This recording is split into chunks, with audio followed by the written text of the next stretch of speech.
entered the realm of dead air. For the next 2 hours, you will be transported into the world of the strange and the supernatural. You might not feel the need to cleanse your laptops or mobile devices afterwards. But it might not be a bad idea.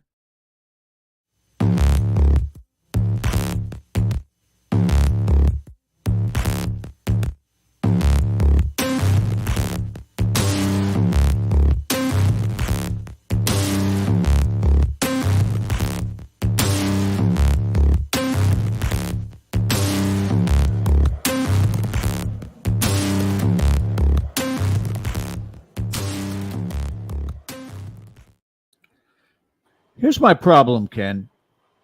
You think I'd forget? Good evening, everybody, and welcome to Dead Air Live on the Dead Air Full Spectrum channel. It is our Sunday night show, 8 p.m.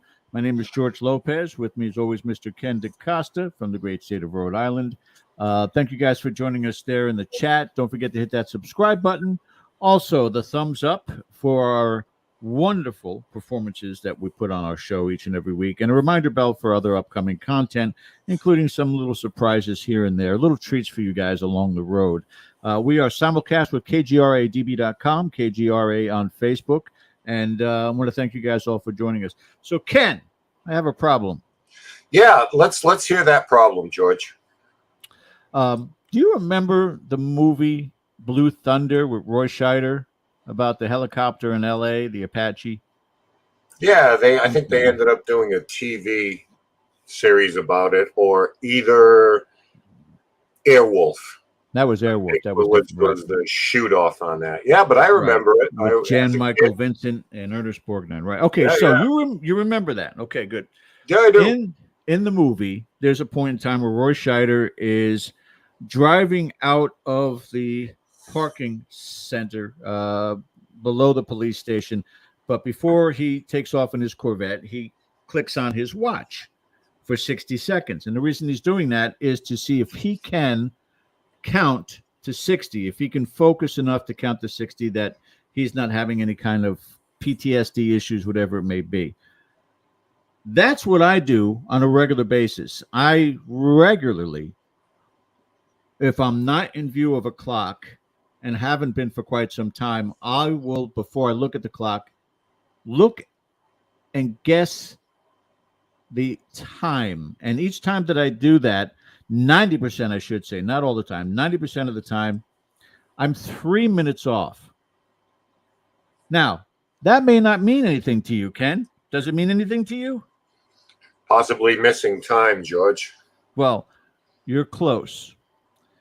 Because this really started happening, this 3 minutes off, about the time of 2017. Now, while they were online earlier than that, back in 2013, the Large Hadron Collider, that they do this atom smashing, looking for the God particle, they upgraded everything and rebooted the system in 2017. And by the way, if anybody wanted to know, I wrote a book about the Large Hadron Collider along with Andrea Perrin, available at Amazon, Barnes & Noble. It's not available at the Conjuring House because I've never been there. So we don't have books available there. But anyway. Send them a box. So send them a box. That's my question, is whether or not that is the reason why things have kind of gone askew in our world, whether it's viewpoints of people, whether it's memories of people. You know, we talk about the Mandela effect as an example. Two things that we're pretty much aware of, or three things, and you can Google them if you want. Richard Simmons. Everybody remembers Richard Simmons at some point in time with his videos or his television appearances wearing a headband. Google it. Doesn't exist, with the exception of one where a person said, I found it on my VHS. But Google an image, you can't find it. It's a beautiful day in the neighborhood. We've always known that. Always known that. Google it. It says now it's a beautiful day in this neighborhood. Same principle thing with the song from the Eurythmics. Sweet dreams are made of these. I'm Google trying it. to tie all this back to Blue Thunder. I mean, Sweet dreams so, are made of this.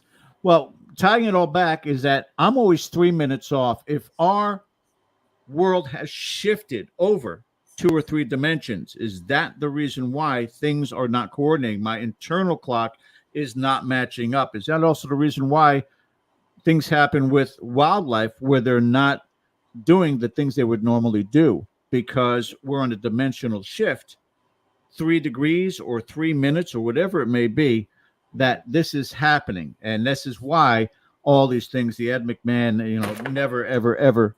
oh, Sorry. there you go. There we go. Ed McMahon, that was a shift. Ed McMahon never did the sweepstakes and never brought a check to the house. That's something we all remember, and they said it doesn't exist. So it's just some weird cosmic things that I'm trying to figure out on my own, and Hmm. it's perplexing to say the Well, least. here's the thing. If Ed McMahon should show up at your house at any point this week, then you know there's been an interdimensional or a multi-dimensional shift. If he brings a check, I won't care. Yeah, because Ed has gone to his greater rewards. Ed's dead. So, but anyway, I digress. Ladies and gentlemen, again, these are the things that, again, you can take a look at too if you're, having the same kind of experiences. Things just aren't gelling right, and you've looked at some of this Mandela effect, and you're like, no, I remember sweet dreams are made of these. I remember it's a beautiful day in the neighborhood, not this neighborhood or his neighborhood or whatever else they're putting out there. So either they're trying to make us crazy as Generation X and baby boomers, or we're in a different dimension altogether. Be interesting to hear what our guests tonight have to say about it. So without any further ado, Ken, we've got a lot to cover, and we've got two fantastic guests tonight. Who would you like to introduce first?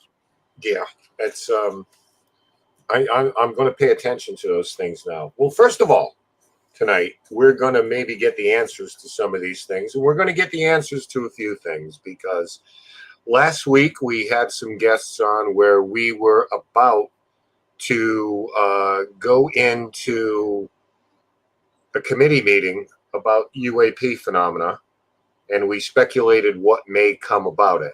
That meeting has obviously taken place, so now we get to review it a little bit. And our two guests tonight are just absolutely perfect to do that. First is the host of KGRA's A World Awakening, and someone who's had a profound interest in ufology for decades and decades, as I did. And she is going to be playing the role of one of our co-hosts tonight, and I'm sure she is going to bring a very unique perspective to this. Welcome to Dead Air tonight, Ms. Andrea Perrin. Hi, two of my absolute favorite human beings on the planet, using Did I blow your brain, didn't I? With like relatively. So here's the thing, George. First of all, you were right about everything. It kills me to say it. I could plunge a knife into my neck right now, but you were right about everything. Okay, there's Aaron, and I hate that, but it's okay. It's okay because overall, I think that I had some lessons to learn too. I think that I've been very naive about this subject over time. I am totally pissed off that the Department of Defense has hijacked the nomenclature that everyone in the world is familiar with, which is UFO, and turned it into UAP as though they have claimed it for themselves. And yet they don't want to talk about it and continue to deny it. So I have issues. Second of all, remember, I believe it was in 2004 that we had a massive, hello, Ert. I don't know. That's Ron. Ron. Hi, Ron. And Brady is here, of course. I love him. Okay, so here's the thing. Remember, I believe it was in 2004 when there was a massive, massive tsunami in the Circle of Fire down in Southeast Asia. And about 250,000 people died almost instantly. That earthquake that caused the tsunami was so strong that it stopped the spinning of the earth for approximately 3.5 seconds, like the earth stopped rotating. That 3.5 seconds is what now causes the sun to rise and set at a slightly different angle than it used to. And what we need to understand is that this is a living, breathing organism, this planet. This is alive. The poles shift. There's internal activity. There's external forces on the planet, cosmic forces on the planet. There's And in Florida, there's mood swings. uh, yeah. Oh, don't even, George. Don't get me going. Yeah. So that said, he'll go away. Don't worry, he'll go away, and everything about him will go away. It will. Okay, so here's the thing. What we need to talk about is the most important subject that ever existed. I truly believe in my heart. I don't just think it, I believe that we're all here on Earth at this time to have this experience and to be those of us that are the helpers to help usher in this new age of enlightenment. And that has everything to do with what I refer to as the galactic family. Because as a contactee and an experiencer for well more than 50 years of my life, I have never, ever had an uncomfortable, scary, or threatening encounter. Once, not once. Everything has been about light and love and spiritual ascension and purity and hope for the future. I've also been the one out there saying they can't do this for us. We have got to save ourselves from ourselves. I talk about it ad nauseum on Soul School Sojourn and on A World Awakening, my 2 KGRA shows. And the thing that I think that is most important is that we continue what we do in this type of a forum, a platform, to bring in new voices, to bring in different perspectives. And that's why I'm so excited about the guest tonight. And so without further ado, please introduce. Okay, we'll do that. We're going to get a little inside baseball tonight from a gentleman who knows a little bit something about that. And we're very happy to get his perspective on this as well. Not only the congressional hearings, but the modern day history of UFOs as we know them now, and get a little bit more insight beyond what we've been told and what we think we know. He is a former law enforcement officer and criminal investigator with over 10 years experience, and he's brought legitimacy to a field that has for years suffered being painted with a fringe brush.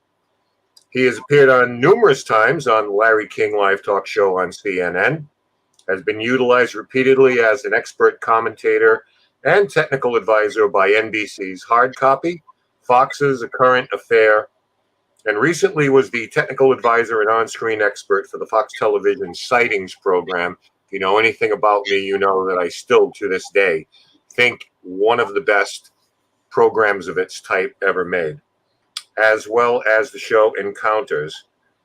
He was also the host of Dark Matters Radio, and we welcome him tonight to Dead Air for the first time, and glad he made some time for us tonight, Mr. Don Ecker. Well, good evening, ladies, gentlemen. It's a pleasure. Don, the pleasure's Wow. ours. So much to unpack tonight, and we'll get there and cover as much as humanly possible in the 2 hours that we have. But we are glad you are here as a form of enlightenment to the realities of what this planet, this country is dealing with the UFO phenomena, the military one thing industrial you forgot, complex. Ken. What's that, sir? One thing you forgot. What's that? I was the director of research for UFO Magazine, a publication that my wife began in 1986, and we published that for over 20 years. Mhm. And at the time, that was the place to go if you wanted to know anything about the UFO topic. We were continuously contacted across the board from all aspects of media. I broke through the pages of the magazine and on TV two of the larger stories in the 1990s involving UFOs, and the subsequent government scrutiny that I got, and we got at the magazine. And I got to tell you, it was in many regards, many respects, very wild, woolly time. I don't often get a chance to talk about that because, as you know, for over 30 years, I've been a broadcaster myself. But oh yeah, we had some occasions where the wow factor reared its head. Let me tell you what. Sure. Well, sir, where to start? Where to start? Let's start at from now and work our way backwards. Of course, the hearings were done this week, and I'd like to get everyone's point of view. Annie and I talked a little bit about this on her show Friday. I'm skeptical, and I come to it from this perspective. 2 points I made, I'll make them again. Number one, I don't think the hearing was necessarily geared toward people with a keen interest in working knowledge of what has been going on. I think it introduced a lot of people to it, which is fine. The second thing is I thought we needed a bit more David Fravers and Ryan Graves than we did David Grush, although, you know, a lot of revelations there, but I'm cautiously optimistic when these people get in a skiff or, you know, executive session or when the cameras are off, exactly what is going to be forthcoming, number one, and number two, what they are going to be able to disseminate to the rest of the country if these things are classified. So with all of that said, let's hear what you think after watching these hearings. That was addressed to me, right? Don, whoever would like to begin, Don, you go right ahead. Okay, I'll begin. Number one, to coin a phrase after these hearings, let me make it very succinct and to the point. Bullshit. Okay? Bullshit. Yeah. Look, I've been dealing with this field on a professional level since 1988. Actually, 87. But before that, in 1982, as a criminal investigator, I investigated 2 cattle mutilations. And previous to that, in 1966, I and 3 other friends I'm originally from the East Coast, from Pennsylvania. And back in those days, one of the highlights of the year was the beginning of deer season. I was a hunter in those days. I was in high school, and usually the school, believe it or not, especially in light of what we see around us today, the school closed its doors on the first day of hunting season because so many people were absent out hunting. Okay. But coming back from that trip, we were overflown. We were coming down off a hill by 4 brilliant lights in a diamond formation. And that in itself was spectacular. But as they overflew us, suddenly the light in the rear shot straight up into the sky like an ICBM taking off, and it was gone in a couple of seconds. And suddenly now the three remaining lights in the sky, which are in a V formation, suddenly quadrupled their speed, and within seconds they were gone. So I knew from that point definitively that something was going on. Now, with these hearings in the Army, when I was in the Army, I was in Southeast Asia. I did 2 tours over there. I was involved in intelligence activities, military intelligence. We were operating against an armed enemy, the North Vietnamese Army, North Vietnamese Communist government. So I have some idea how these intelligence things work. Now, I've been doing this for a long time. This UFO business, I've researched, I've contacted, I've been in touch with. You name it, I've been there. NASA, the Department of Defense, some of the people that I've known and interacted with over the years, like Colonel Gordon Cooper, okay, one of the original Mercury 7 astronauts. I developed a personal friendship with Mr. Ingo Swann, the guy that designed the protocols for the Stargate remote viewing program out of Stanford Research. A lot of these people, and we've all talked about that elephant in the room, the UFO phenomenon. Now, currently, and I have been for some time, I've been working on a paper geared specifically to disclosure. Is it going to happen? We've had people in the field for years. And I'm sure you all know the names. I'm not going to go into that here, but have been screaming disclosure, disclosure, disclosure. Going back to the Obama administration, where one of these people was firmly convinced that Obama was going to make disclosure on UFOs. Well, to begin with, number one, no president of the United States since probably George H.W. Bush have had a clue what's going on with the UFO thing. The reason the senior Bush did was before he became president, he was DCI, Director of Central Intelligence. And he probably knew a hell of a lot about the UFO conundrum, but not since then. If you remember back, and one thing about this, I am a historian. That was my major in college. I was a history major.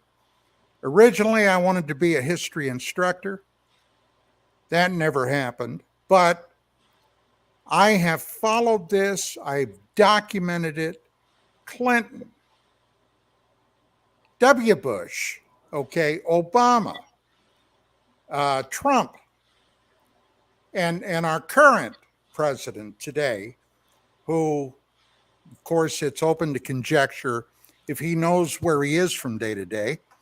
But that being aside, the UFO thing is out of their purview. They don't have a need to know. And that is the important point about UFOs. One of the most highly secret projects in probably all of human history. Now, why do I say that? Well, just looking at the topic of the UFO phenomenon, we've heard from the Navy since the 2004 Nimitz encounter, okay? They have even encouraged their pilots to talk if, in fact, they encounter something in the air. We've heard from the Department of Defense. We've heard from the late Senator Harry Reid, who was one of the principals that managed to scramble together about $22 million to allegedly set up a program within the Pentagon to basically research aerial phenomena. Now, is it conceivable that all of these people are whistling in a cemetery at nighttime, walking down the road? No, something is definitely going on. But who have we not heard a single solitary peep from? Out of the Pentagon, out of the Department of Defense, out of all the military services, who has not made one public utterance? The U.S. Air Force.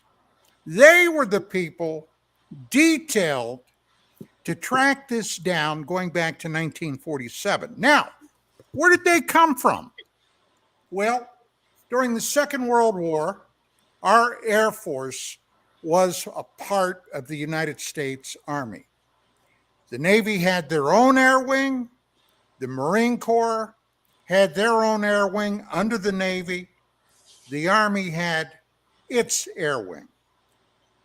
But then Roswell happened around roughly the end of June, the first part of July, around the 4th. Something impacted close to Roswell, New Mexico. Now, my God, 1947.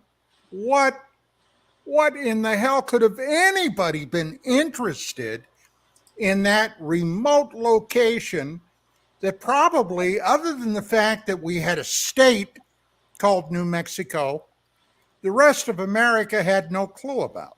Well, for one thing, it was very close to where we were testing atomic energy, the A-bomb, okay?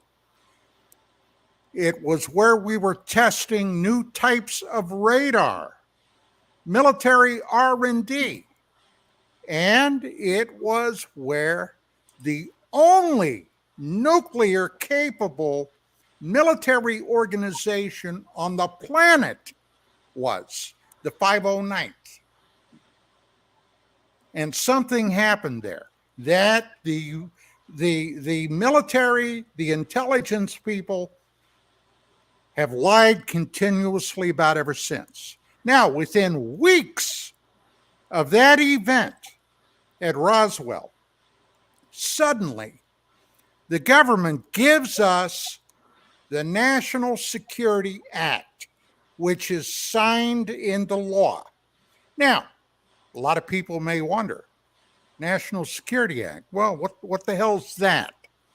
Well, the National Security Act, we as a people, as a nation, did not even have that at the height of the Second World War, with the addendum that at that time, during the Second World War, we had one of the most top secret operations going on anywhere in known history, the Manhattan Project, where we were designing and building atomic weapons, hopefully to be able to end the war. One of the most top secret things in American history up to that point. Okay. National Security Act is signed into law. What does it mean? Well, it means that if you are deemed a threat to the security of the United States of America, they can grab you off the street. They can lock you up. Forget your constitutional guarantees of having a lawyer. That's out the window because you're a threat to national security. And it also means that if you're deemed a truly credible threat, they can, with impunity, murder you dead. That's what the National Security Act means. Now, more was to come. Suddenly, the United States Army is split up. They took the Air Force out of the Army and made it its own separate military organization. They split it, they divided it. Okay? Then something else happened. This is all, ladies and gentlemen, within weeks, 6, 7, 8 weeks of whatever happened at Roswell happening. They brought into existence the Central Intelligence Agency. So, in 1947, we get the CIA, we get the U.S. Air Force, we get the Roswell event, of course, and with the Security Act, with the CIA, with the Air Force, suddenly it's a different ballgame. Most people were not even aware that that was truly the end of the Republic. Now, what happened with the UFO thing? Suddenly, newspapers and radio shows, you name it, all across the nation are reporting on this topic. Okay, people from every walk of life are seeing these damn things. In 1952, on not two, most people only know about 2 occasions, but on 3 occasions, okay, within a few weeks, the nation's capital was invaded, literally invaded, by UFOs flying unrestricted through all kinds of restricted airspace. Back in January of 1995, I had, at that time, and I knew the guy, the premier skeptic in all of UFOdom on my radio show, Philip J. Klass. Now, as an aside, in 1990, at the MUFON Symposium held down in Florida, I personally saved Phil Klass from a drunk at the Friday night greet and meet, okay, which they were holding in the hotel bar there. I was talking to Phil. This 250-pound Bubba came stumbling up to the table when he saw Klass. And if you don't know who Phil Klass was, he was a little guy, about 5'3", 5'4". At that time, he was probably 68, 69 years of age. He smoked like a chimney. He loved his Marlboros. And at that time, you could smoke in a bar. And this guy was going to yank Phil up out of his chair. And Phil was, to coin a phrase, pooping peach seeds until I moved this guy away. Now, Klass could be a vicious SOB when it came to the UFO thing. Personally, and I was never a psychoanalyst or a psychiatrist, but I had to be one when I was a cop on the streets. I kind of surmised that there was something about the UFO topic that had Klass scared to the bottom of his feet. Yep. Okay. But be that as it may, I had him on my radio show, and we ended up talking about the 1952 DC overflights. And this happened starting around the 18th, 19th of July, then the following week, then another week in August, where these things flew in. Now, the Air Force and the at that time, I guess the DOD, the Pentagon, had to call in jets from Delaware. With all the air bases in the DC area, no jets were able to fly out. I did some research on why that was. As it turns out, those airfields were being resurfaced, okay? And I got that from Al Chop. If you know anything about your UFO history, you will know that back in those days, Al Chop, the former Marine from World War II, was working as a press briefer secretary, civilian job with the DoD and I think the Air Force. Al Chop is a famous name in the past, but I was able to track him down, and I called him up and I asked him about that. I told him who I was, that I was the director of research for UFO Magazine and all that kind of business. And he said, "Oh yeah," he said, "those fields were being resurfaced." So when this happened, and incidentally, Chop was present at some of those radar intercepts. He was up with the radar technicians at the time these saucers were coming in and overflying the city, the Capitol, the White House, the Pentagon. I mean, all these places. And they were also being seen by jet airliners, by the pilots, co pilots, and crews that were flying in and out of DC. So, yeah, there was definitely something there. Forget that Pentagon briefing with General Sanford that they ended up holding, claiming it was weather inversions. That's crap. That was not what it was. But anyway, so Phil and I are talking about this on the air.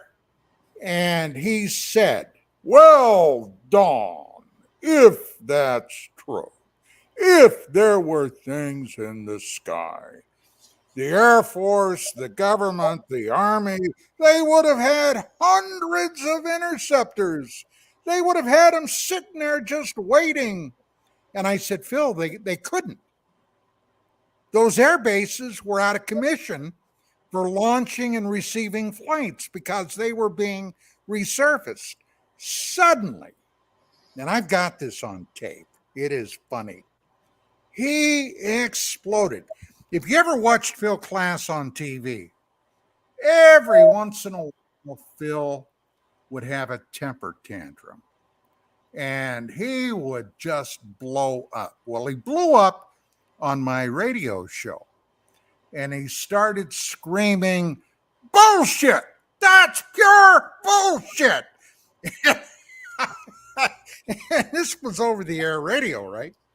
This is 1995. I mean, it's not like today on the internet where you can basically, if you got no class, you can say any damn thing you want to. It was a little different in those days. And I said, Phil, you're on the air. You're on my radio show. How could you do that?" "Well, all right." And he hung up on me in mid-show. Okay. So anyway, yeah. But this was something of genuine concern. At that time, the government did not know what the intentions were of these things. Now, today, it's 70 years later, all right? 70 years. As far as we know, well, we've never been overtly invaded. There have been a hell of a lot of things that have happened, a lot of things that would give any government pause. What is going on here? Including interfering with our nuclear arsenal. Oh, yeah, that's happened several times. And not only here, but in the former Soviet Union. So let's get back to disclosure. This paper that I've been working on, the UFO topic is number one, forget the government. It's not in the government hands. All ultimately the senior hierarchy in the Pentagon, but they farmed it out. It's in private industry. It's in the aviation purview. Yep. I wrote a document about 3 or 4 years ago on the Thomas Wilson DIA and the other guy, civilian scientist, used to be with Bigelow. His name temporarily escapes me. That had a meeting with Admiral Wilson. This guy was the fellow in charge of the DIA, okay, out at EG&G in Las Vegas. Now, this all went back to the mid to latter 90s when a number of people got in touch with Wilson and several other senior officers in the Pentagon to inquire about UFOs. Now, if you've been following this topic for any length of time, for 75 years, the government has said, the government, the intelligence, the Air Force, those public spokesmen, there's nothing to this, okay? It's all illusion. It's weather inversion. It's misidentification. Well, that's crap. And we all know it's crap, all right? Especially if you've ever had an experience of your own. You know damned well it's crap. But that's been, and the news media, the mainstream media, couldn't find a Dove bar if they were wrapped in $100 bills, okay, shoved in a shopping cart. They don't care. They've been conditioned or they've been threatened that this is not a topic that we talk about. So, Wilson was convinced to make some inquiries. He ended up doing that very thing. Now, like I said, I had been a criminal investigator. I have gone out, I've interviewed people, I've interviewed witnesses. My little friend that I always had with me was a micro cassette tape recorder. And if I interviewed somebody, I would pull it out, show them, turn it on, and then talk to them. I wanted to make sure I got everything correct. Well, the guy that was with Wilson after his little sojourn out here to the West Coast must have done the same thing. What am I talking about? Well, Wilson did some inquiries in the Pentagon. Now, remember, this guy was in charge of the Defense Intelligence Agency, the DIA, the military equivalent of the CIA. All right?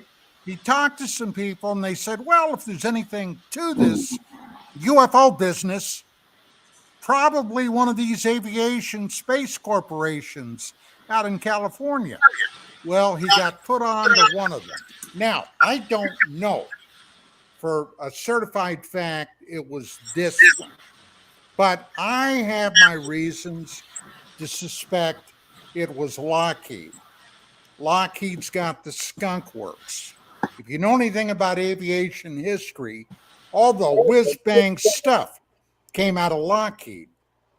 Well, he was told on the telephone when he made the inquiry that they couldn't talk over an unsecured line to anybody, but if he wanted to fly out to California, then they talked to him in a secure location, which was in a vault. So, according to what came out, that's exactly what he did. He flew out there and they took him into a vault. They knew who the guy was. I mean, my God, he's the head of the DIA. He's a 2-star freaking admiral. He gets in there. He starts asking them questions. They pulled out the book with the people that are able to be read into the program. Okay, in other words, the people that have a need to know, which Wilson did not have a need to know. And they told him that up front. that they couldn't tell him a thing. He turned around, flew back to D.C., livid, and he was going to raise a ruckus. And somebody pulled him aside and reminded him that it wasn't too long before he was going to retire. Right now, he had a nice pension all set up.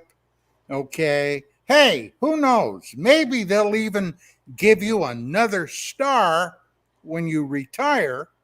So, hey, be wise, Admiral, if you shut up, which apparently is what he did. Now, the problem was that there were already a number of people who knew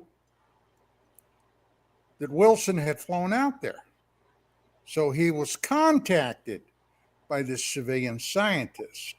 They had a meeting in a car in the parking lot of EG&G. And this is where I'm sure this guy pulled out a tape recorder, turned it on, and recorded everything Wilson said. And the bottom line was, hey, Wilson was pissed off. Now, as an aside, Admiral Wilson totally denies that entire thing. The civilian scientist, the cowardly little shitbird, refuses to talk. He went into hiding, okay? He went into hiding so he wouldn't have to be confronted about this. But I am convinced it happened. Now, what might be so dire that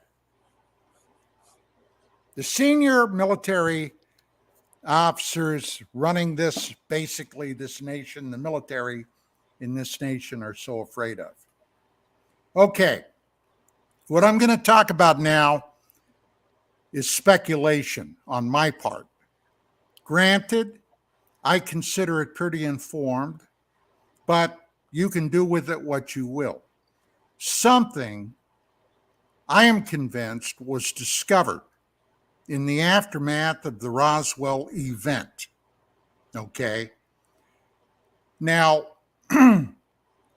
this entire UFO thing is tied up in what is called an SAP. There is a core secret tied into the UFO overview, and that is protected by an SAP. And what SAP means is a special access program, okay? And unless you have a need to know, you don't get anywhere close to it. And if you even know the program's name, like, for example, and I'm just pulling this out of the air, Project Moonlight. Let's say there's a Project Moonlight. You know there's a Project Moonlight. You're not read into the program, but you know the name, and you use the name, they can scoop you up and shove your butt into a federal cell. Okay? SAP. It's the holy grail of secrecy. Now, a few years ago, about 2012, 2013, I was in contact with a journalist who basically had been following this trail with a number of government scientists that had been connected with the CIA. Their names are well known among some in the paranormal UFO circle. Okay, these guys have been around a while. If I mentioned their names here, I'm sure you guys would know who I was talking about. But he had been tracking and following this for years.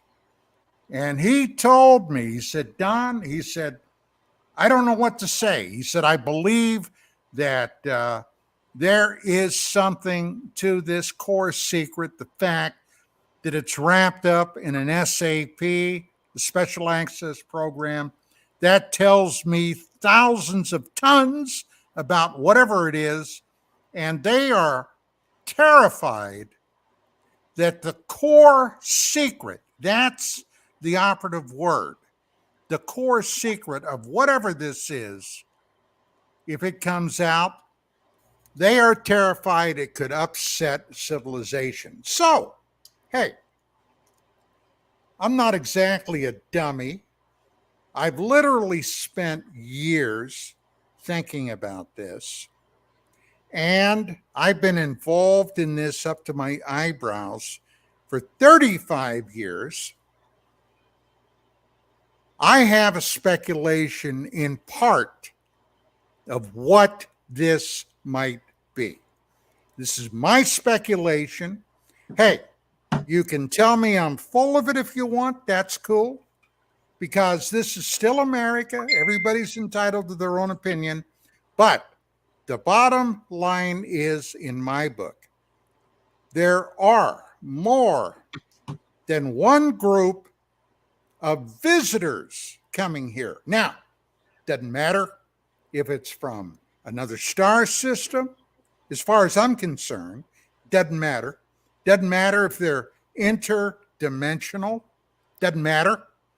Doesn't matter. And there's another group that I have, and that's actually fodder for a whole new show, that might be remnants of humans who came from a very advanced civilization that was destroyed during the Younger Dryas event about 11,000, 12,000 years ago, that ended the Ice Age and totally reshaped the planet and totally destroyed untold millions of animals and humans and made the planet a whole different place.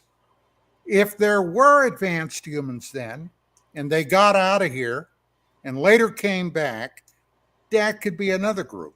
Now, whatever it is, there's more than one group visiting, and not all of them are friendly. As a matter of fact, since about 1989, 1990, and I've been told this by a number of people, including Ingo Swann, that there's at least one group of, well, let's call them aliens for the want of a better term, that hate, despise, and loathe human beings. And Swan and I were having dinner over in Burbank at a really nice little Italian restaurant.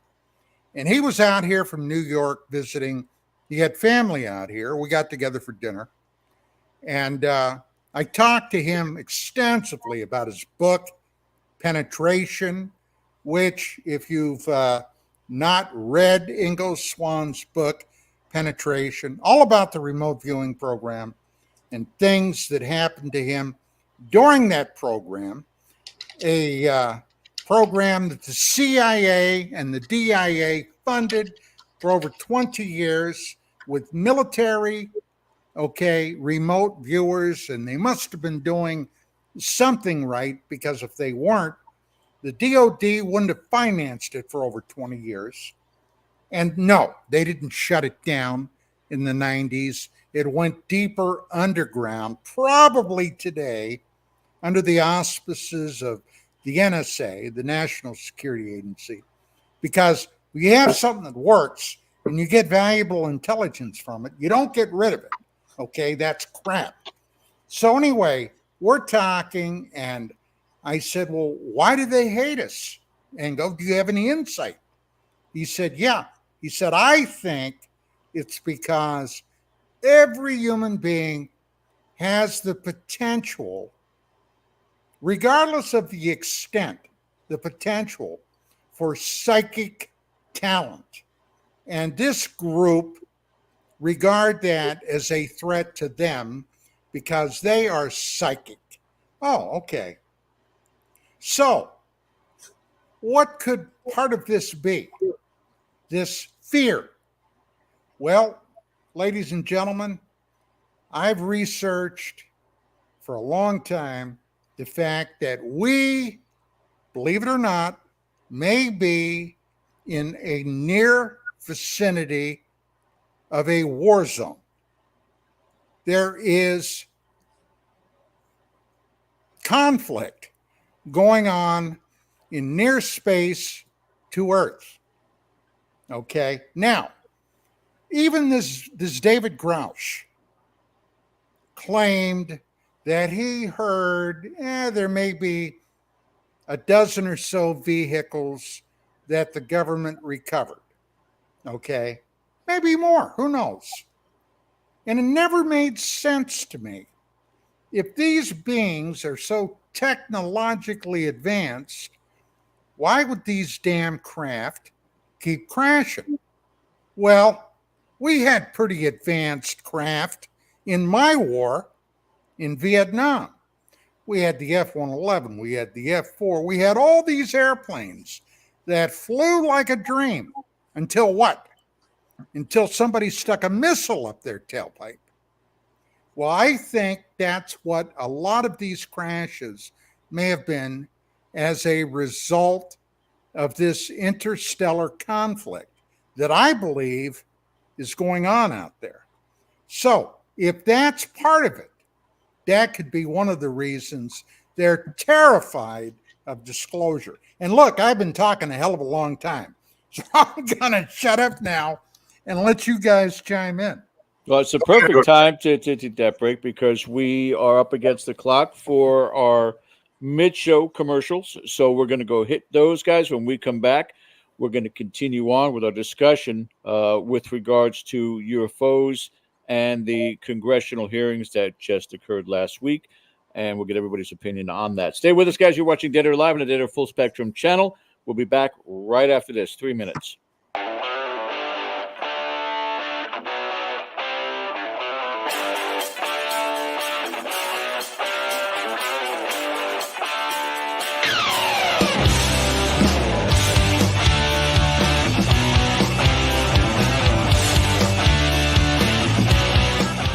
Hey members, the new KGRA DB app is now available on iOS and Android devices.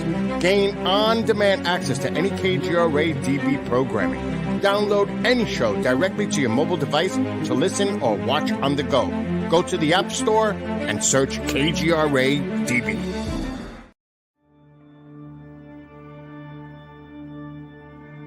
As UFO reports come in from around the world, the Mutual UFO Network, MUFON, is there.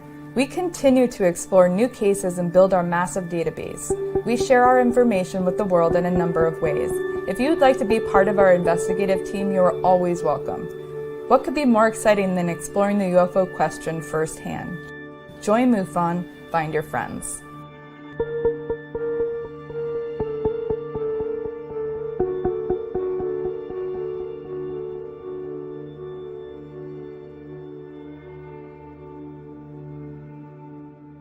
Did you know 75% of Americans are chronically dehydrated? If you struggle with focus, run low on energy, or when it's time to finally sleep, you simply can't, this can all be linked to dehydration, and Fuel Up has the answer. Our proprietary formula contains the finest cellular hydration with the strongest immune-enhancing natural ingredients. The Fuel Up system is made up of 3 different incredibly tasting varieties. Wake kickstarts your day with a jolt of caffeine. Play boosts focus while hydrating your cells. Rest not only helps you relax, but also rejuvenates your cells while you sleep. Here's what our clients have to say. I really don't miss my coffee, and you can tell the difference. So I'm going to take it for the energy. I'm going to take it for the play. I'm going to take it, all day. And it works. That's the thing. It works. We love it. Take the Fuel Up Challenge now, where we offer a Feel the Difference money-back guarantee. Fuel Up for life.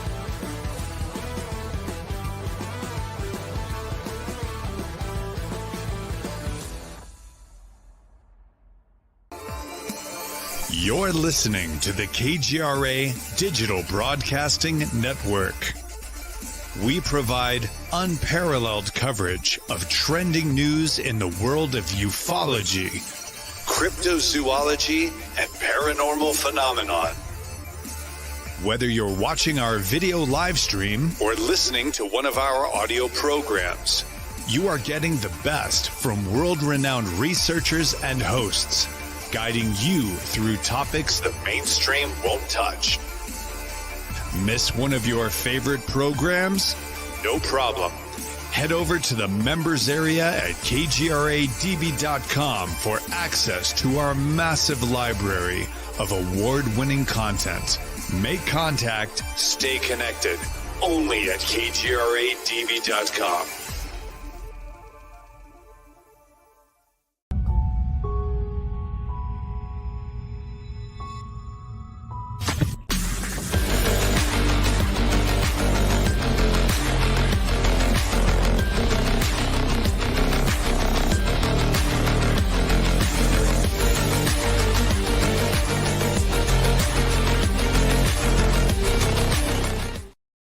All right, guys, welcome back to the second hour of our very special show tonight with our special guest host, Andrea Perrin, and our very special guest joining us, Don Ecker.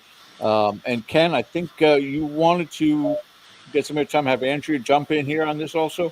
Yeah, I wanted to get Andrea's thoughts on what we've heard from Don. Incredibly informative. People in chat are like, they're not even chiming in. They're just listening to this raptly and Mary Beth Reimer's word.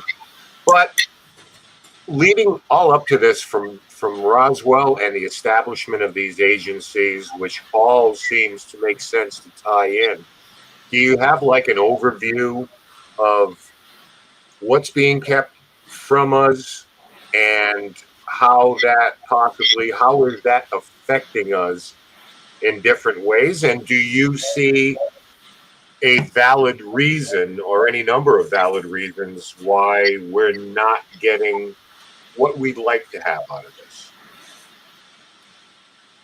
Am I able to speak to that? Yes, you are. Yeah. Absolutely. You're on now.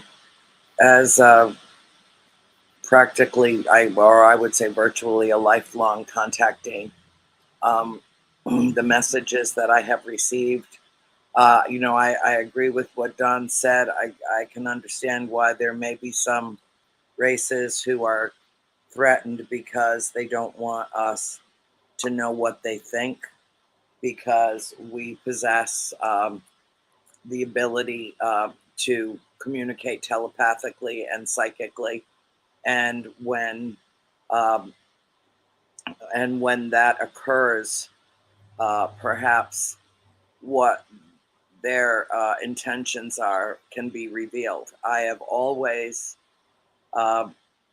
been one to demand disclosure from a government who, since going back to, I was born in the Eisenhower administration, and he's the one that forewarned us about what was ahead, to beware the military-industrial complex, something that he came from within. I also knew Paul Hellyer, and Paul said that basically the races that are visiting this planet who are co-inhabiting the planet with us now have their own take on all of this. There are not 57, but 58 different races that have been documented as having either visited or dropping in and staying for a while. This has been going back now almost 80 years in terms of that type of documentation. But I don't care who the president is, whether they are to be trusted with classified documents or not. It does not matter who the president of the United States is. We are the point of disclosure. Ken, George, me, Don, and a plethora of other people who have had experiences, who are credible people with incredible stories to tell. And the more we avail ourselves of platforms such as this. And thank you to KGRA for, giving us such a nice soft place in cyberspace to land, to speak our truth. I think that the conflict that's important, that's really important, is what's happening right here on this planet. And even though they possess the technology to get here, and they possess the technology to save us from ourselves, they can't do it, because we will not learn anything if they do. If they stop in and make everything better and give us, free electricity that does no harm to the planet, and clean up our water systems and refreeze our glaciers and, and all of that, then we learn nothing. We learn nothing. And we will just continue blindly, like lost little children in the woods, trying to find our way to the light. And I think that, recently I had Stephen Bassett on my show. And Steve is an incredibly bright man, and really the only person who has functioned in the field as in terms of approaching this through our the echelon of what exists in our government, from the highest points to common staffers for for congressional members. I also think that Harry Reid and Mr. Mellon did a great service to us. But Steve told me something on his show, and I think it bears repeating and it bears discussion. And because I have always been very militant for decades about, tell us what you know. You are the lying liars who lie. You told the truth one time in one news report out of Roswell and then immediately retracted it. And I don't think it's about our fear so much as it's about their fear of losing that perceived authority, that power, that I think that the vast majority of people that have been working on this have worked on it for decades, have worked on it in silence, have lived and died and been replaced with other scientists and other great minds. And that we're not going to learn anything from the inside workings of this. I recently took a flight back. Well, let me finish saying what Steve said. He said, they can't feed us the whole loaf. We're getting breadcrumbs. I once described the disclosure that came in December of 2017 about the Nimitz as a snowflake on the tip of an iceberg the size of Antarctica. And it's the way that they say, okay, look over here. Don't look over there at what's going on there. Look over here. See here, we're giving you this little piece of information. And I think it's to prepare people. I think that George was right about this all along, that this is not something in what Steve said that convinced me that George was right on this subject. And, we're in agreement that we are the point of disclosure. We, the common folks with uncommon stories to tell. But ultimately, there will be so much contact with so many millions of people who long for it, who want that contact. So that's what I do. I introduce people to the galactic family, and it changes lives. It changes minds, and it changes lives. And there are many people that are watching this show right now that have stood out in fields or parking lots or any number of venues with me on the shore of an ocean, who have been there with me and have seen what I have seen and have photographs to prove it.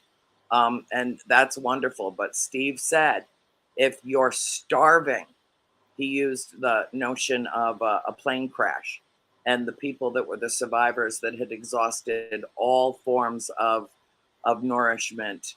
And then the rescue comes in and they've got a smorgasbord of food. And these people that are starving to death will literally gorge themselves to death because of the hunger. And that it will create that kind of an instability. I don't think this is about the international banking monetary system crashing, as Paul T. Hellyer had suspected would happen, and wrote I believe his last book was about that. I don't think it's about that. I don't think we're that stupid. Fingers crossed. But I think that this is the common denominator here across the board is fear. And once we get past that, which we're doing 1 or 2 or 3 breadcrumbs at a time, Rush served a purpose. I thought that he had too much of the floor too long, that the other 2 gentlemen had actually more to offer. But what Rush did was he planted 2 seeds, 2, that we have vessels and that we have what they described as biologics. Now, we get to nibble on that for a little while before something else comes out that will expound on that notion. We have vessels, we have biologics. Well, that's what we learned in one newspaper article in 1947 that was immediately retracted. We also have contact going back to the 30s, actually. So Paul Hellyer said prior to his death that when we began exploding atomic bombs and hydrogen bombs on this planet, because we live in a multidimensional universe, we were not only destroying our planet, we were destroying other places in the universe as well, that there was a ripple effect through dimensions, and that we were not just damaging ourselves, that we were hurting other races, other species. He also talked about a race that had to, because of their own foolishness, destroyed their own planet, and were lucky enough to have been evolved enough technologically to go find another planet to live on. And there's less than 600,000 of them left. You know, so I take Paul Hellyer very seriously, because he is the one who, not single-handedly, but predominantly led the unification of all the military in Canada and worked very closely with who? Our Air Force. I also know a great many pilots who have had experiences that date back to their childhood, to their early childhood. And every single one of them that I know that went into the Air Force, every one of them said, I needed to get closer. I needed to know more. I needed to be able to go out there. So there is some kind of integral connection psychologically between the draw into that aspect of our military, and why it has been severed and compartmentalized the way that it has is with purpose and reason. But ultimately, I think that the military industrial establishment fears not what our reactions are going to be to this so much. They fear that they will inadvertently announce to the world that there are races that are far more technologically advanced and sophisticated than we are. And then what does that do? That takes the power and the authority and the presence away from them, and it puts it out there. And that makes them feel very, very vulnerable. And that's your fear-based carbon unit mentality that exists in every element of society and civilization. So that said, you know, I don't want to put this on one particular president or another. You know, some of them have had a little bit of an issue keeping classified documents classified. That is a temporary job, thank God it is. But there are people, excuse me, there are people who have died to keep this secret. And there are people who have devoted their entire lives to this. And as for the 16 great minds that were gathered a few months ago and then insultingly handed all of the declassified information, had I been invited to sit at that table, I will tell you this. I would have handed that packet back to them and told them, this is an all or nothing proposition, you see. You don't pull the greatest minds from around the world together on this on subjects various, put them all together, and then show them what we could get with a FOIA. Okay, that's not what this is about. They're not going to show us anything that is considered classified. I don't believe that they are. And I don't believe that disclosure is coming from our federal government or any government. This is being drip, drip, drip like Chinese waterboarding, dripping out into the world until people can wrap their minds around it. And then, only then, do I believe that we are going to have the true paradigm shift that we've been eking our way to gradually for so many decades. And that's all I have to say. Please, gentlemen, continue on. Well, it begs one question for me, George, and to everyone. And Andrew, you talked about the thirst, the hunger people have for information and disclosure. This may be an obvious question, but let's talk about it. Is that vulnerability in us a great source of misinformation that we have been fed? Because we want it so bad that some really smart minds who understand human psychology have used that type of thing against us because we're vulnerable to suggestion and thoughts and whatever they want to feed us. You know, that quest for disclosure can also lead to groupthink and the kind of thing where, you know, we can feed them what we want to feed them. So it seems like an obvious question, but I want to talk about that a little bit. And also to ask, contact sightings, is this being meant for the human population? And are the governments, via their military, interceding in that contact? Is it intended for us and somebody stepping in between as a buffer? So, I mean, people will make you think it's just the governments and an extraterrestrial race. It's just the military and them. But yet, what happens to the rest of us that are having these sightings, abductees, contactees? You know, so just some topics to throw out there, however you want to proceed with that. You know, Don, if you want to give us some thoughts, or George should jump in, you know, whoever, that's fine. Yeah, sure. Look, this cover-up, this censoring of information, this classified business could be over last week with the visitors that are coming here.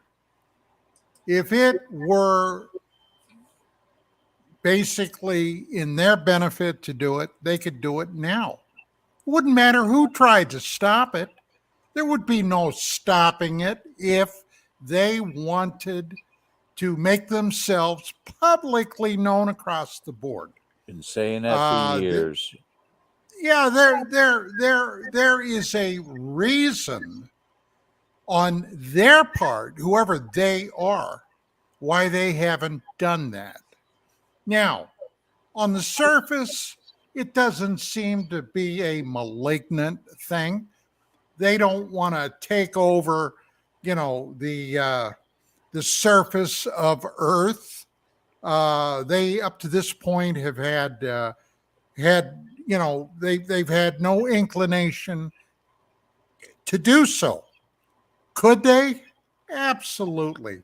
If they had the ability, the technology, the electronics, the equipment to come here from another star system, when you consider the immense distances, the size of our galactic island here, the Milky Way, my God, and this is barely a grain of sand on the beach in light of the entire universe. There are untold billions and billions of galaxies out there.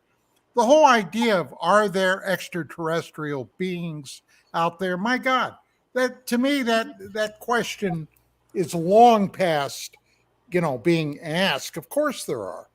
But the question I would suggest is, what are they coming here for?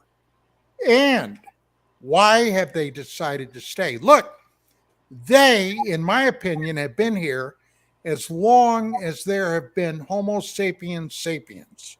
As long as our ancestors have been walking upright, there have been beings coming here. A lot of people believe that they've come here and they've tinkered with the human body, perhaps the human soul. They have piqued us, they have experimented with us. Some of the ancient texts suggest they have come down and procreated with humans, and they're still here. Look, part of this equation, in order to truly be cognizant of trying to get the overall flavor of this entire topic, it's so far beyond little green men or craft or UFOs. It goes much deeper than that. Religious texts, the book of Enoch, for example. The book of Enoch suggests that there were watchers, that came here, that came down from the heavens, that ended up, depending upon who you read, being disobedient angels that looked upon the face of the earth, found the daughters of man, found them desirable, and procreated with them, and had an issue with them. They had children that ended up being a race of what were called Nephilim, all right? Half angel, half human. And if you read Sitchin, all right, Zechariah Sitchin wrote a series of books that he took. Now, Sitchin is controversial. I knew Zechariah. We were dear friends. When I had my Disney experience in Orlando, Zechariah was one of my featured speakers. Sitchin was able to read and translate ancient Sumerian texts, and they talked extensively about the bioengineering that these beings that he called the Anunnaki, those who from heaven to earth came, did with human subjects. And these Nephilim were described as being giants, 8, 10, 12, even 15 feet tall. Now, surprisingly, and for years it's been covered up, skeletal remains of giants have been discovered. A lot of them right here in North America. Back in the 19th century, burgeoning archaeology, these mounds would be discovered. They were called Indian mounds. The archaeologists would dig into them. A number of them, had giant remains of what appeared to be human-type beings, but massive in compared to what we are today. They were sent back to the Smithsonian Institute in Washington. And subsequently, when they got these remains back there, purportedly, they were destroyed. They were discarded. They got rid of them. It asks some very uncomfortable questions that people didn't want to even try to answer, much like the UFO topic today. They don't want to answer these questions because if they have to answer these questions, they've got to talk about why for 75 years they have destroyed people's lives. They have spent untold billions of dollars in secret programs. They have, in some instances, killed people. And the bottom line is nobody wants to get their tushy in a twist.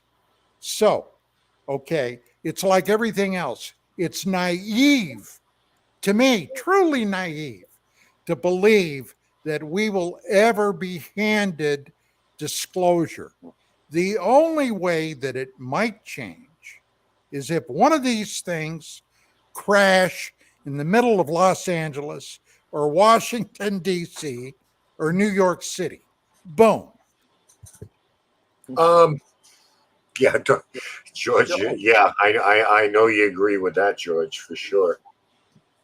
Yeah, I amen. Again, I keep asking myself, and one of the things we've talked about time and again, Don, on this show, is the biggest mistake we make as humans, whether it be spirit phenomena, whether it be cryptids or aliens, is our capacity to have such a large ego as to believe that we are at the same playing field mentally as these creatures, which is just absolutely incorrect.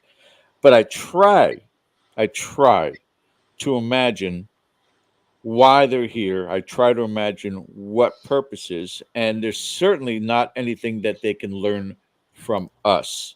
George, do you know who Charles Fort was? No. Charles Fort was a collector of paranormal and weird oddities. He gleaned 19th and early 20th century oddities that he gleaned from newspapers and news stories across the spectrum. And he talked about UFO phenomenon. Of course, they didn't call it that then. It was the great airship mystery back in the 19th century. But he talked about that in many articles and things that he wrote. Now, he's got two books out there called L-O, and another book called The Book of the Damned. Now, there is even a Fortean society out there. It's was very heavy in the New York City area. As a matter of fact, John Keel was a member of it. Keel always considered himself a Fortean, not a ufologist, all right? He hated that term. But Fort made the observation, and this, if he were correct, could explain it all. He made the observation that the human race, we are property. In other words, we are somebody else's property, and they're keeping a close eye on us. And who knows, if we get too far out of the norm, maybe they'll come back and slap us around a little bit. But that's something to think about and consider. Charles Fort, check him out. Yep. Are you saying more so that what we're talking about here are pets, or are we being groomed for our next evolution? Because if they are constantly in contact with us, are they weaning us through this very tumultuous time in our world where we could blow ourselves up at any time? Are Well, they I'm course not correcting convinced. us? I'm not convinced they are in contact with us. They may be in contact with certain individuals Well, periodically. that's what I mean. Absolutely, yeah. But let's say, for the sake of argument, and to my knowledge, I'm not, but let's say I were contacted. Okay. I wake up at 3:00 in the morning and I'm no longer in my bed with my wife.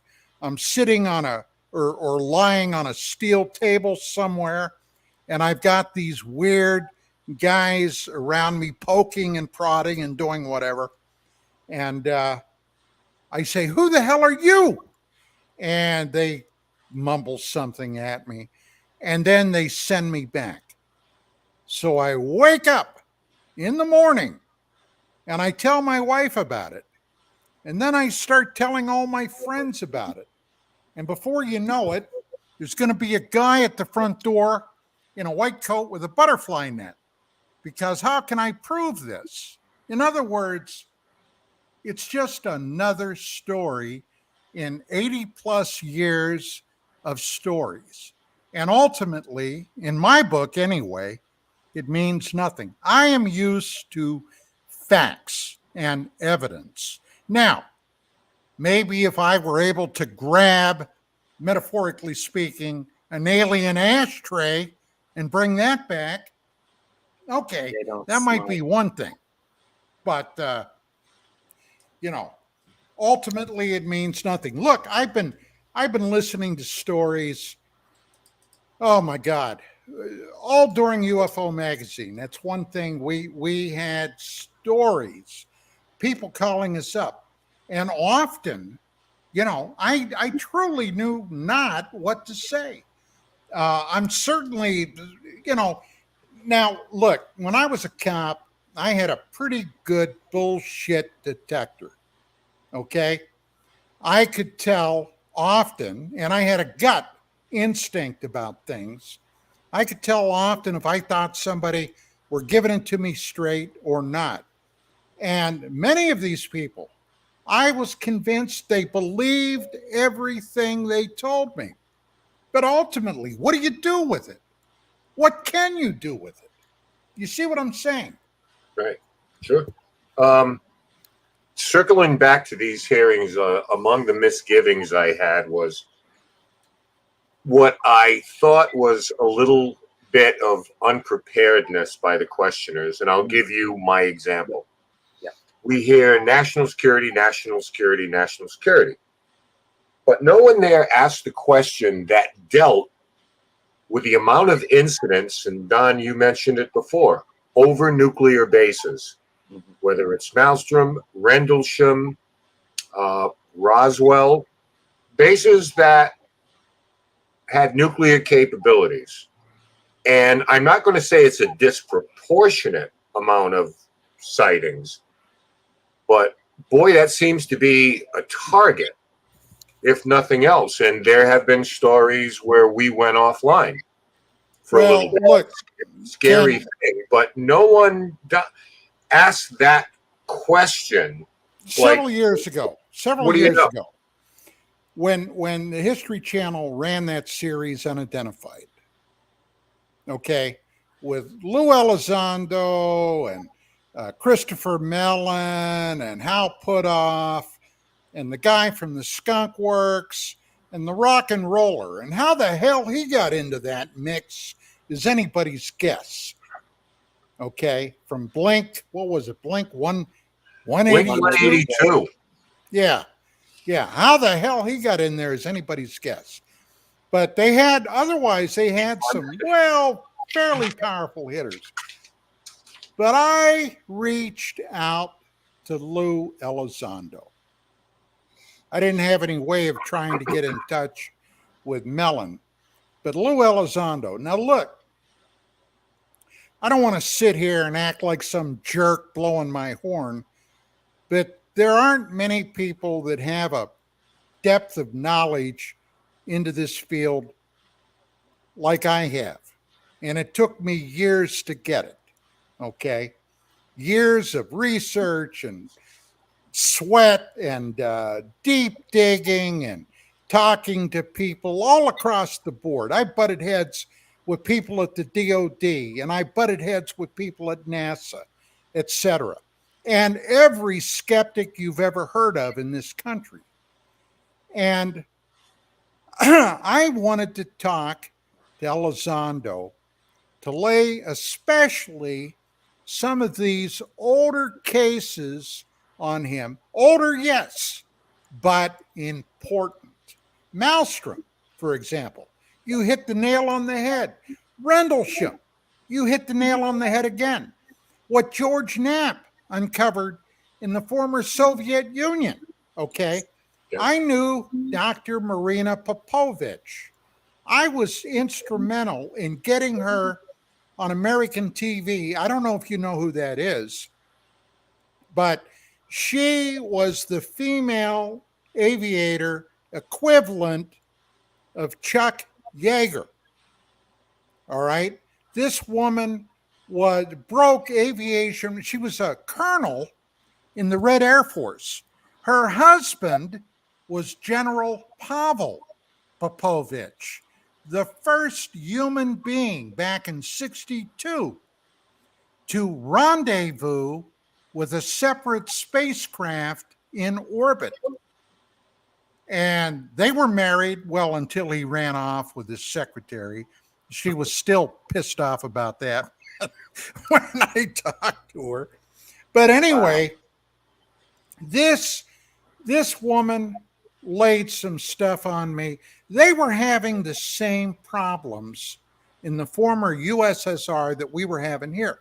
Do you know in the 50s we were losing jet aircraft willy-nilly with encounters with these damn things? You know, there was a time in the early 50s before Harry Truman left office where he had an order out to the Air Force to shoot these damn things down. Did you know that? Yeah. That was soon rescinded. People were afraid that he would initiate an interstellar war, for God's sake, and we were certainly not prepared for that then. But anyway, yeah, this was some bad business. And the bottom line was we were struggling in the dark with blindfolds on. And I'm not convinced that we're any much further along today than we were then. But all of this, now I had somebody come to me a few days ago, and I'm not trying to get political, okay? This has nothing to do, well, it does have something to do with politics. But I had a guy come to me and say, you know what? He said, all this UFO stuff, he said that it's all over the news, it's crap. And I looked at him and I said, why is it crap? Well, you know what they're trying to do, don't you? And I said, no. What do you think they're trying to do? Well, they're covering up all this Hunter Biden business. Okay. His plea deal falling through and blah, blah, blah, blah. And I said, well, how much about this UFO business do you know? Well, he didn't know anything about it. Okay. But this is what we are dealing with. And this is why George is right. This is why George is right. It is. I don't know if you can hear me or you can't hear me. I hear you. This is why George is right. We are not ready because I'm sorry. We've got so much disinformation and misinformation circulating within our own society, deliberately done so to confuse to. It is a recipe for disaster. And these people, you know, I can love all humanity and still loathe a subset of humanity. And what I loathe is willful fucking ignorance. That's what I loathe. And you know what? Welcome to the party. The ball is always in their court. Always in their court. Always. There is no exception to this rule. They decide, not us. We can communicate, and there are those of us who are in communication, those of us who receive messages from them, and they are profound messages, and at least the 50 plus years that I have received have been peaceful and profound and have changed my life and set my life on a trajectory that there's no going back from now. Because once you see your old reality with new eyes, you've got new eyes. And so, you know, I have come to the jaded, cynical realization that George R. Lopez is right. There's a vast amount of our society that isn't even remotely ready for this. And the thing that scares the shit out of me more than anything else, that the vast amount of misinformation and disinformation that is being fed out into our society and has got, you know, plenty of co-opters and plenty of sycophants and plenty of news networks that are willing to spill that garbage out there to multi-millions of people, they're lumping this subject into that category. And that's where I've got an issue, a real issue, because this isn't QAnon, and this isn't Italian space lasers, and this isn't, Pizzagate. This isn't Watergate. This isn't anything like anything that humanity has ever faced before. And because of the intermingling and the mangling of truth in with a pack of fucking lies, this is a real conspiracy. It's not a conspiracy theory. It's a real conspiracy, and it's our government withholding information from us because they feel that they have to. And you want to know the most important message that I have ever received from what I perceive to be my galactic family is a message that I revile. It is a message that I can't reconcile, and that I have to woefully admit that they are right and I am wrong. And the message is forgive them. They're doing what they think they need to do now. Forgive them. Well, I'm not inclined to forgive them. I don't like being lied to, unlike a huge portion of our society that gobbles it down and begs for more. But it'll be easily perverted so quickly. I mean, how long would it take before them aliens is coming to get our daughters? Better get our guns and get ready to rape our girls. Yep, they are. And they're going to eat our dogs. Ken has done a absolute perfect metaphor with regards to disclosure, and it's regarding COVID. And Ken, if you want to expound on that for us. I go back. I'll have to go back to Ronald Reagan, and a president that I had respect. I had some admiration. It was a different time, but he once made a speech where he said that if the Earth globally encountered an existential threat, and I'm paraphrasing, in the form of an alien civilization with any kind of malevolent intent, that the world would bond together and you'd see countries come together to address this existential threat. And I looked at what happened with an existential threat in the form of a virus. And I don't care what side of this you're on. It doesn't matter. Right. Vax, anti-vax, take it, don't take it. It came from Wuhan. We'll debate that for antiquity. But I look at how we handled that, and immediately became a religious issue, as Don alluded to. It became a religious issue, a political issue, a financial and economic issue. Who was going to get it first? Who was going to make the most money? This is what, I'm not going to say it scares me, because what happens is going to happen. You control only what you can control. But if this comes to fruition, I don't have a lot of faith in a great deal of humanity to be able to handle this type of thing. So, I mean, whatever happens, happens, but it's just a concern, because I think a lot of what it is right now, there's always been different disinformation, but the delivery system now is different with social media, TikTok, Twitter, Facebook. Who was it? I think Twain. I think it was Twain who said, it takes so long to get to the truth, but a lie travels around the world while the truth is still putting its boots on. Yep. I think that was the quote. So right now, I worry about us.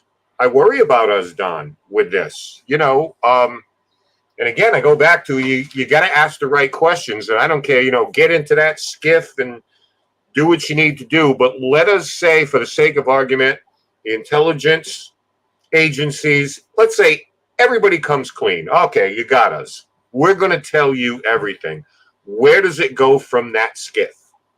If this is compartmentalized, sensitive, above top secret, unless somebody leaks it out to the press, which is a possibility. I like the idea of the hearings, but it's like, I don't think I'm a cynic, but it's like, people are getting excited. I saw Jeremy Corbell today on TV.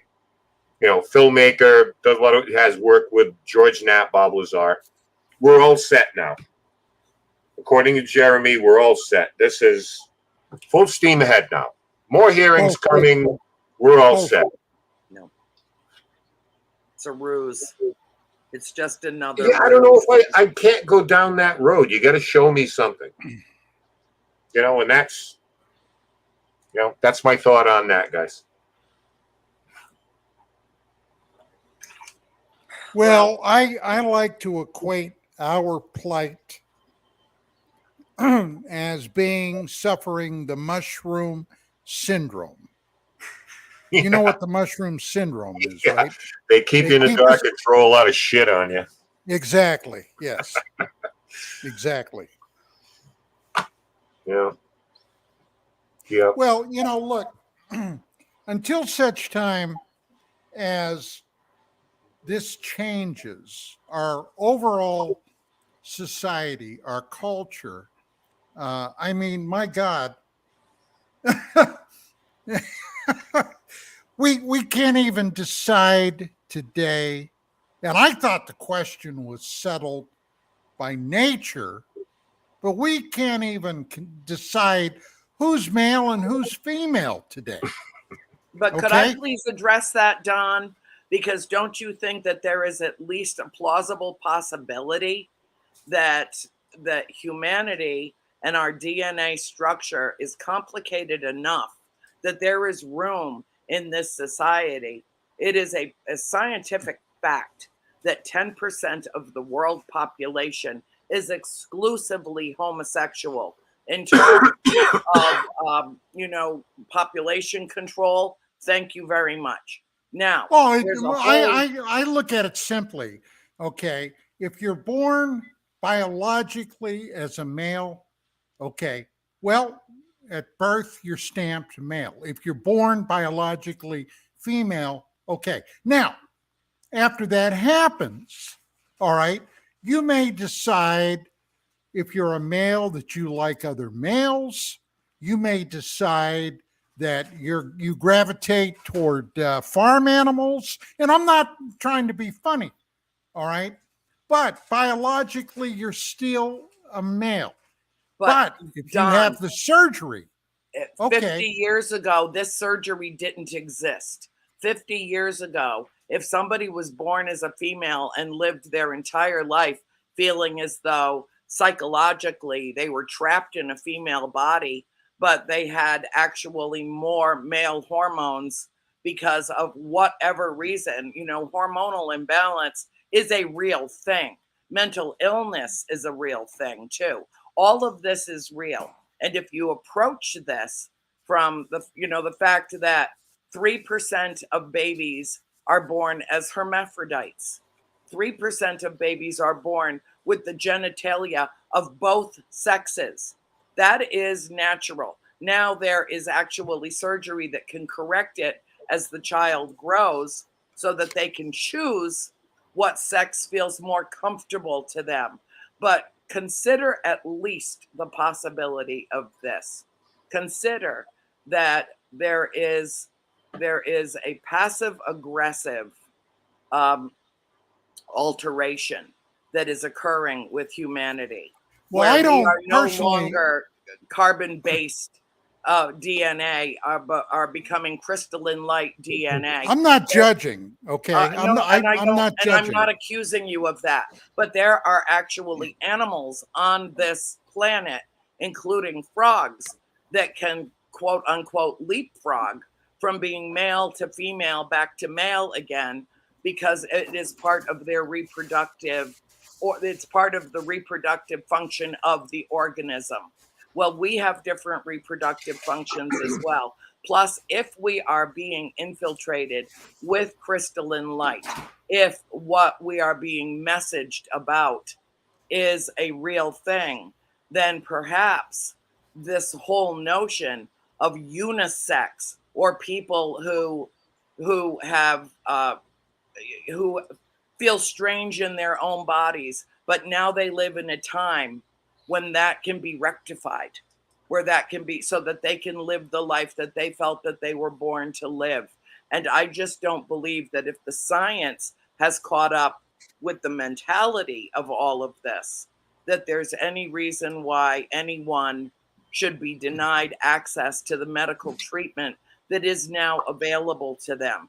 And, you know, I'm not going to say any more about this because I don't want to go off on a political tangent about this, because then my head will explode and there is no one here to clean up the mess. Well, but what I am saying is that we are, I believe, I think, and I know that we are being communicated with and impacted by certain races who want to help us evolve, and not just spiritually. It's not just about a paradigm shift of spiritual ascension, even though I think that is the culmination of it. And I think it is integral to the process. But there is also a fact that there are races that are capable of speaking in light language, and that we are being bombarded with crystalline light from afar, because it's a way for them to interact but not interfere with this process of evolution. And who among us is free to say that part of what's going on in our society and worldwide isn't a part of our human evolution, just like the frog evolved to be able to save itself from extinction? Guys, we're going to hit this. We only got about 2 minutes left, and I have a question from our good friend Aaron Bush. So this is going to be a very quick response to a very long question. So, Ken, you want to go ahead and read this? Yeah, I'll put it up there. Aaron, you know, and it's a simple question. When they decide to make themselves completely known and land here, I'll edit that by saying maybe or maybe not in our lifetimes. What do you think their first order of business will be? And, you know, Aaron says, and not take me to your leader, nothing cliche like that. I don't know, real quickly, where it's subjective to be sure, but what is the first order of business if the roles were reversed and we found life somewhere and we decided to explore it and we presented ourselves to an alien race? Quick answer. Andrew, you want to go first? Well, you know, Erin knows exactly how I feel about that. So I will say the same thing to her as I will say. I think that our first reaction would to be feel threatened and shoot first and ask questions later. And that's why I think George is right about everything. And that's all I have to say about that. Don, to you, sir. Ask me after they land and openly identify themselves. Okay. I hope you're around for that, Don. I hope we all are at some point. I hope we all are. Yeah. For myself, I would have to say a way to give us better pizza in Florida. It's horrible. That's a big ask. It's It horrible. is a big ask. Ken, 30 come seconds. to Rhode Island, George. You're going to have to come to the farm and eat at Caserta's Pizza on the east side or on Federal Hill. It's just the best.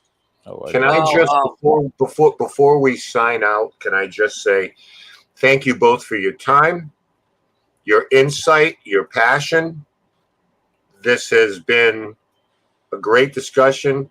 Don, taking us through the timeline of all this, invaluable to a lot of people who know where we are but didn't know how we got here. Oh, I barely hit the tip of the iceberg. I believe me. Yeah. Well, then I know Bill and I have talked, and it's like you got to sit down with this guy, and we hope to do that more. Yeah, and we I know we're completely out of time. Bill, I know you're right there kind of chomping at the bit, but I wanted to at least bring this up for our audience, is that Don Ecker will be returning to Dark Matter. Can we get somewhere of a ballpark time when, because people are going to want to tune in and listen to you, sir?